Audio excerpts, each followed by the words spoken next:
পশ্চিমবঙ্গে তাসলিমা নাসরিনের প্রত্যাবর্তন আসলে মৌলবাদের বিরুদ্ধে এক বিরাট বার্তা কি? Hi everyone, welcome back to my channel Anjana entertainer. বন্ধুরা, তোমাদের সকলকে আমার এই ছোট্ট ইউটিউব চ্যানেলে স্বাগত জানাই। সাল 1994, লেখিকার মাথার দাম ঘোষণা করে ফতোয়া জারি করে বাংলাদেশ। আসলে 1992-93 সালে বাংলাদেশে সৃষ্ট হিংসার প্রেক্ষাপটে তাসলিমা লিখেছিলেন তার বহুল আলোচিত উপন্যাস লজ্জা, যেখানে মূল বিষয়বস্তু ছিল বাংলাদেশে ধর্মীয় অসহিষ্ণুতা, সংখ্যালঘু সম্প্রদায়ের ওপর নির্যাতন এবং একটি ধর্মনিরপেক্ষ রাষ্ট্রের বিপর্যয়। উপন্যাসের কেন্দ্রীয় চরিত্র ধর্মনিরপেক্ষ দত্ত পরিবার, বাবা সুধাময়, মা কিরণময়ী, ছেলে সুরঞ্জন এবং মেয়ে নীলাঞ্জনা। এই উপন্যাসে মূলত উঠে আসে বাংলাদেশে সংখ্যাগুরু ও সংখ্যালঘু দ্বন্দ্বের নির্মম রূপ এবং ধর্মীয় উগ্রবাদের বিরুদ্ধে তীব্র প্রতিবাদ। 1993 সালে প্রথম প্রকাশের পর এই বইটিকে বাংলাদেশ নিষিদ্ধ ঘোষণা করে এবং পরবর্তীতে তাকে দেশ ছাড়তে বাধ্য করা হয়।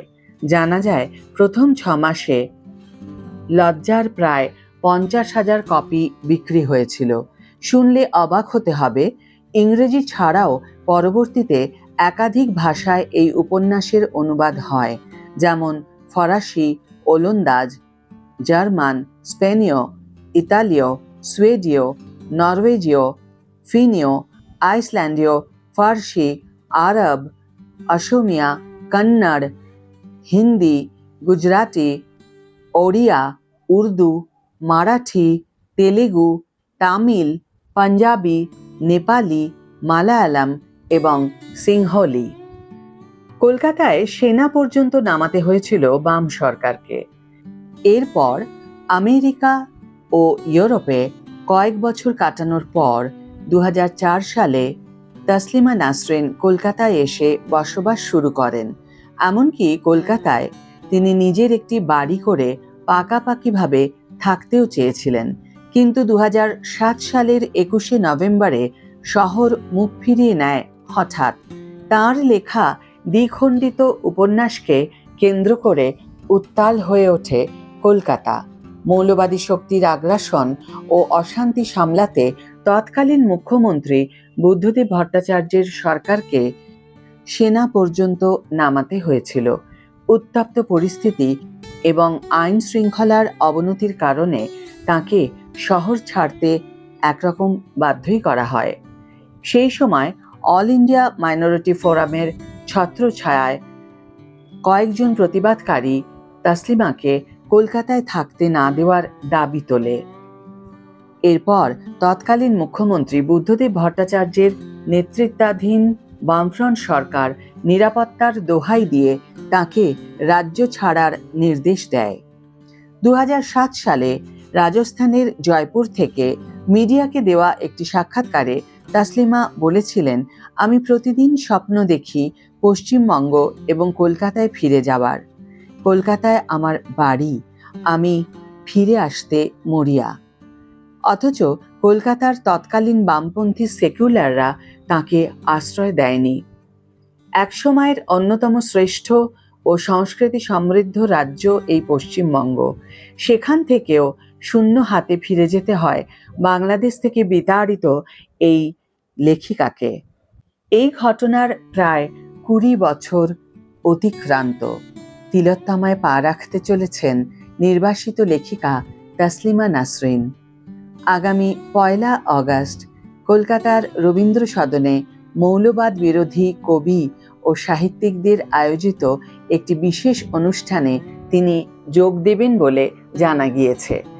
ইতিমধ্যে তিনি নিজেই সোশ্যাল মিডিয়ায় তাঁর কলকাতা সফরের কথা ঘোষণা করেছেন।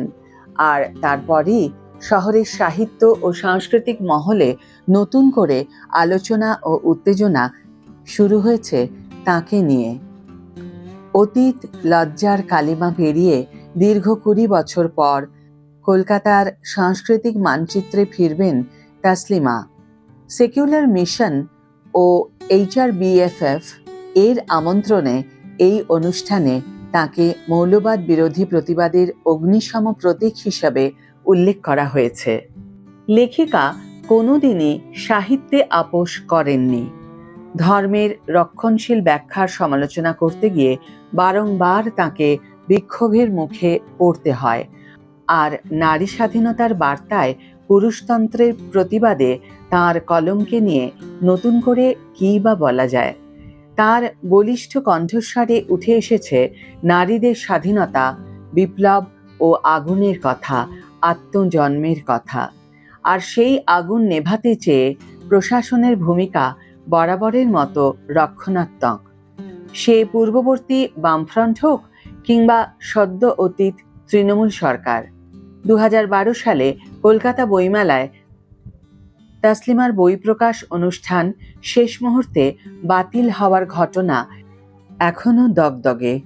প্রশ্ন হলো, বাংলাদেশের মতো একটা পিছিয়ে পড়া ধর্মান্ধ দেশে যা স্বাভাবিক, আমাদের বিকশিত ভারতে তা কেন ঘটবে? কেন ধর্মের উস্কানি দাঁড়িয়ে পড়ে সাহিত্যের কেন্দ্রে? ব্যান আর যাই হোক, কলম থামাতে পারে কি প্রকৃত লেখক বা লেখিকার? আগুন জ্বলতেই থাকে। সাদাকে সাদা, কালোকে কালো বলার অপরাধে বাংলা ভাষার লেখিকাকে নির্বাসিত হতে হয়। সে লজ্জা আপামর বাঙালির।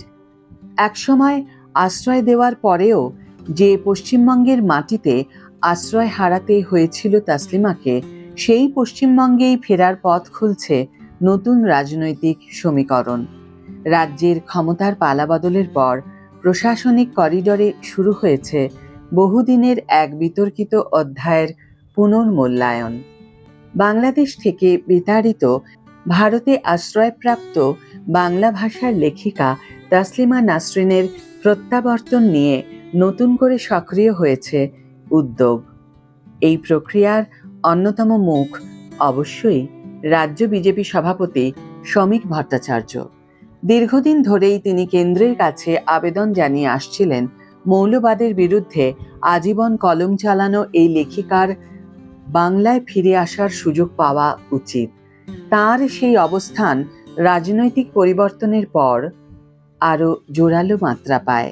নতুন সরকারের আগমনে বহুদিনের সেই দাবির বাস্তব রূপ পেতে চলেছে বলেই রাজনৈতিক মহলের ধারণা।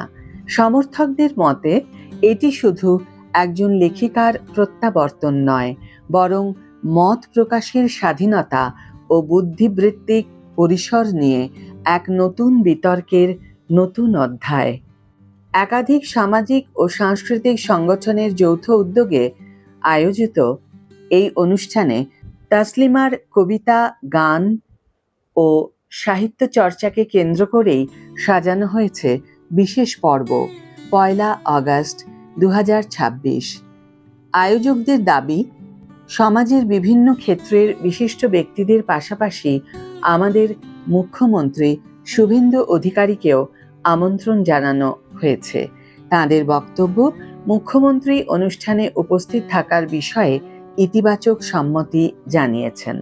অনুষ্ঠানের অন্যতম উদ্যোক্তা মোহিত রায়ের কথায়, তাসলিমার পশ্চিমবঙ্গে আসার ক্ষেত্রে কোনো আইনি প্রতিবন্ধকতা নেই। তার মতে, অতীতে রাজনৈতিক কারণেই পরিস্থিতি জটিল হয়েছিল। বর্তমান পরিস্থিতিতে তাঁরা মনে করেছেন তাসলিমাকে আবার কলকাতার সাংস্কৃতিক পরিসরে স্বাগত জানানোর সময় এসেছে। তিনি স্পষ্ট করেছেন, এই উদ্যোগের লক্ষ্য রাজনৈতিক নয়, বরং সাহিত্য ও মত প্রকাশের স্বাধীনতার প্রতি সম্মান জানানো। তবে তাসলিমার সফরকে ঘিরে নিরাপত্তার বিষয়টিও গুরুত্ব পাচ্ছে। আয়োজকদের দাবি, প্রশাসনের পক্ষ থেকে প্রয়োজনীয় নিরাপত্তা ব্যবস্থা নিশ্চিত করা হয়েছে। আজকের ভিডিও এখানেই শেষ করছি বন্ধুরা। তাসলিমা নাসরিন আমার খুব প্রিয় লেখিকা। তার বহু কবিতা আমি আমার অন্য একটি ইউটিউব চ্যানেলে আপলোড করেছি। চ্যানেলটির নাম অঞ্জনা অঞ্জনিয়া। যদি কখনো সময় হয়, আমার ওই চ্যানেলটিতে গিয়ে কবিতাগুলি শুনতে পারো। আমার মনে হয় তোমাদের ভালো লাগবে। এই ভিডিওটি যদি ভালো লেগে থাকে তাহলে লাইক, সাবস্ক্রাইব, শেয়ার করতে ভুলো না যেন। আজ তাহলে বিদায় বন্ধু, দেখা হবে পরের ভিডিওতে। ভালো থেকো, সুস্থ থেকো, সঙ্গে থেকো।